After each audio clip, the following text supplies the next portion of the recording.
बिस्मिल्लाहिर्रहमानिर्रहीम। कल शहर कराची के अंदर जमात इस्लामी के पुरअमन कारकुनान, नहत्ते कारकुनान जो कराची के अवाम के हकूक की बात कर रहे थे, कराची के शहरियों का हक मांग रहे थे, उन पुरअमन मुजाहिरीन पर पुलिस ने लाठीचार्ज किया, बदतरीन शेलिंग की और नहायत बदतमीजी का रवैया अख्तियार किया और हमारे MP कराची से अनस साहब उनको गिरफ्तार किया गया। कराची शहर के कय्यम जनरल सेक्रेटरी तौफीकुद्दीन साहब जो है वो जख्मी हुए।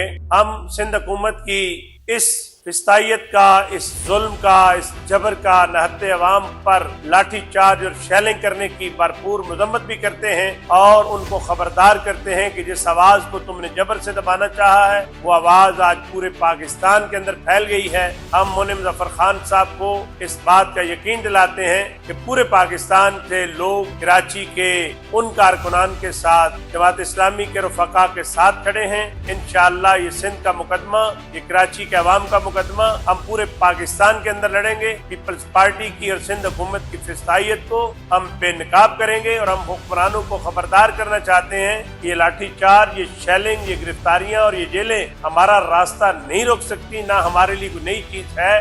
हम तो जद्दोजहद करने वाले लोग हैं और इंशाअल्लाह आपकी ये फिस्तायत और ये जुल्म और जबर इस जद्दोजहद को तेज करने का जरिया बनेगा। हम अमीर जमात इस्लामी पाकिस्तान हाफिज नईमुर रहमान की काल पर लब्बैक कहते हुए आज मुल्क के तूल अर्ज के अंदर इंशाअल्लाह मुजाहरे होंगे और सिंध हुकूमत के शर्मनाक इक़दाम की मजम्मत भी की जाएगी और कराची के अवाम के साथ यकजहती का इजहार भी किया जाएगा।